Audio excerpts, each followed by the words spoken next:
Hi எல்லாருக்கும் வணக்கம். எல்லோரும் எப்படி இருக்கீங்க? ஹோப் எல்லோரும் சந்தோஷமாக இருப்பீங்கன்னு நம்புகிறேன். இன்றைக்கி ஒரு நார்மல் டே vlog தான் ஷேர் பண்ணியிருக்கேன். மண்டே அன்றைக்கி எடுத்தது. ப்ளஸ் இந்த வீடியோவில் ராஜ்மா புலாவ் ரெசிபி கொஞ்சம் டீட்டெயிலாக கவர் பண்ணியிருக்கேன். உங்களுக்கு ஸ்டார்டிங் வீடியோ கொஞ்சம் போராக போகிற மாதிரி இருந்துச்சு அப்படின்னா நீங்கள் ஓட்டிட்டு ரெசிபி மட்டும் கூட பார்த்துக்கலாம். மண்டேனாலே எல்லாருக்குமே கொஞ்சம் கடுப்பாக தான் இருக்கும். அது ஆஃபீஸ் போகிறவங்களா இருந்தாலும் சரி, வீட்டில் இருக்கவங்களா இருந்தாலும் சரி, அதே தான் எனக்கும். ஹஸ்பண்ட் ஆஃபீஸ் கிளம்புனதும் பாப்பாவை ஸ்கூலில் விட்டுட்டு வந்து தான் வீடியோ எடுக்க ஸ்டார்ட் பண்ணேன். காலையில் பிரேக்ஃபாஸ்ட்டுக்கு இட்லியும் தேங்காய் சட்னியும் பண்ணியிருந்தேன். கூடவே வாழைப்பூ வடைக்கும் சேர்த்து ரெடி பண்ணியிருந்தேன். இந்த டைம் ஊரில் இருந்து வாழைப்பூ எடுத்துகிட்டு வந்திருந்தேன். அது குழம்பு இல்லை கூட்டு செஞ்சேன்னா யாருமே சாப்பிட மாட்டாங்க வீட்டில். அதனால் வடையே பண்ணிட்டேன்.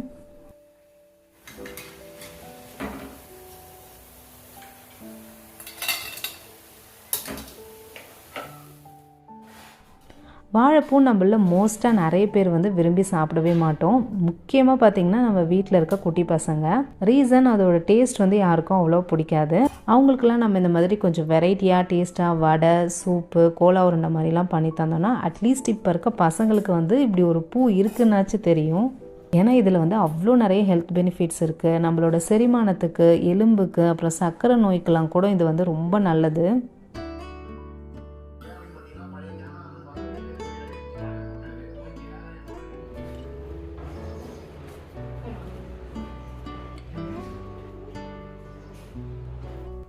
சாப்பிட்டு முடிச்சுட்டு கொஞ்சம் நேரம் க்ளீனிங் வேலைலாம் பார்த்துட்டு பாப்பாவை ஸ்கூல்லேருந்து கூட்டிகிட்டு வந்துட்டேன்.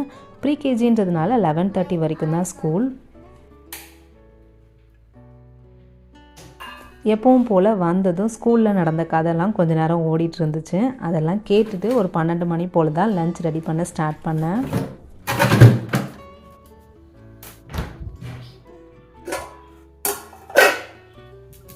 லஞ்சுக்கு ராஜ்மா புலாவ் செய்யலான்னு நைட்டே 1 கப் ராஜ்மா ஊற போட்டு வச்சுருந்தேன்.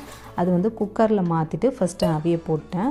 கரெக்டாக ஒரு 3 விசில் வந்தால் போதும்.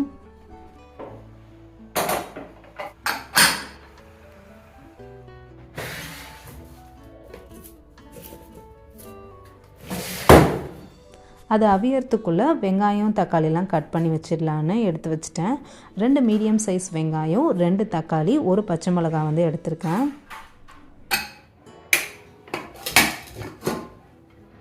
ராஜ்மா நல்லாவே குக் ஆயிருச்சு. இதை வடிகட்டி ஊற வச்சிடலாம்.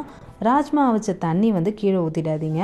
அதை அப்படியே நம்ம புலாவ் செய்கிறதுக்கு யூஸ் பண்ணிக்கலாம். ஏன்னா அதில் நிறைய சத்து இருக்கும்.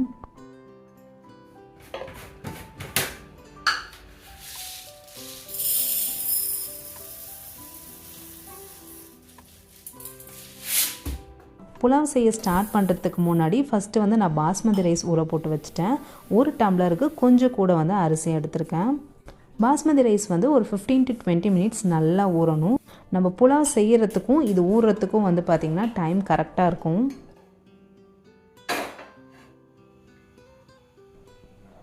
இப்போ குக்கரில் 1 டேபிள் ஸ்பூன் எண்ணெய், 1 டேபிள் ஸ்பூன் நெய் சேர்த்து அது சூடானதும் கரம் மசாலா ஸ்பைசஸ், அதாவது பட்டை, பிரிஞ்சி இலை, கிராம்பு, ஏலக்காய், அன்னாச்சி பூலாம் சேர்த்துக்கிட்டேன். நெக்ஸ்ட் இதில் வெங்காயம், பச்சை மிளகாய் சேர்த்துடலாம்.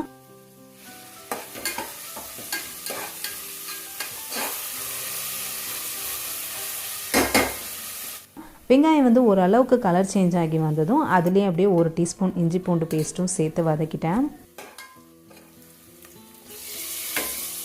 நெக்ஸ்ட்டு தக்காளி சேர்த்துட்டு தக்காளி ஓரளவுக்கு நல்லா மசிஞ்சு வரணும். இப்போ இதில் மசாலாலாம் சேர்த்துட வேண்டியதுதான். 1/4 டீஸ்பூன் மஞ்சத்தூள், 1 டீஸ்பூன் தனி மிளகாத்தூள், 1/2 டீஸ்பூன் கரம் மசாலா சேர்த்துருக்கேன். மசாலாவை அப்படியே எண்ணெயிலே ஒரு பிரட்டிட்டு நம்ம குக் பண்ணி வச்ச ராஜ்மா சேர்த்துட்டு நல்லா கலந்து விட்டுறலாம்.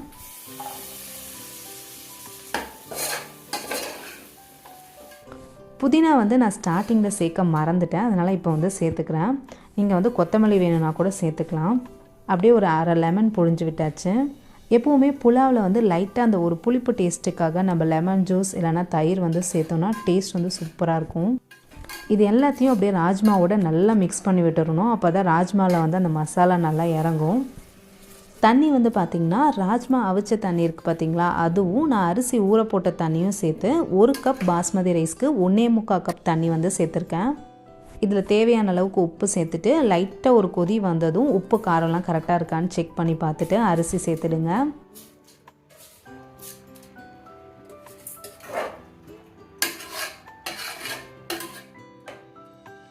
அரிசியை நல்லா ஒரு கிண்டி விட்டுட்டு மூடி போட்டு விசில் போட்டாச்சு. கரெக்டாக ஒரு மீடியம் ஃப்ளேமில் ஒரு 2 விசில் வந்தால் போதும். விசில் வர அந்த கேப்பில் நான் தயிர் பச்சடிக்கு ரெடி பண்ணிடலான்னு வெங்காயம் கூடவே பொடியாக நறுக்கின வெள்ளரியும் சேர்த்து கலந்து வச்சுட்டேன். இங்கே பெங்களூரில் வெள்ளரி நீங்கள் எனி டைம் கடையில் பார்க்கலாம். இங்கே நிறைய பேர் இது டெய்லி சாப்பாட்டில் சேர்த்துப்பாங்க.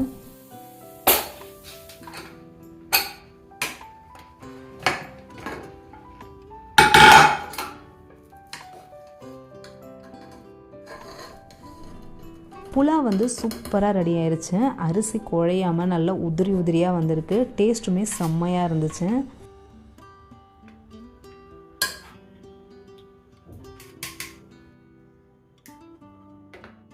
இதோட இந்த vlog முடிச்சுக்கலாம். ஹோப் உங்களுக்கு இந்த வீடியோ ஏதோ ஒரு வகையில் யூஸ்ஃபுல்லாக இருக்கும்னு நினைக்கிறேன். நிஜமாகவே அப்படி இருந்துச்சுன்னா என் சேனலுக்கு சப்ஸ்கிரைப் பண்ணி சப்போர்ட் பண்ணுங்கள். Take care and bye.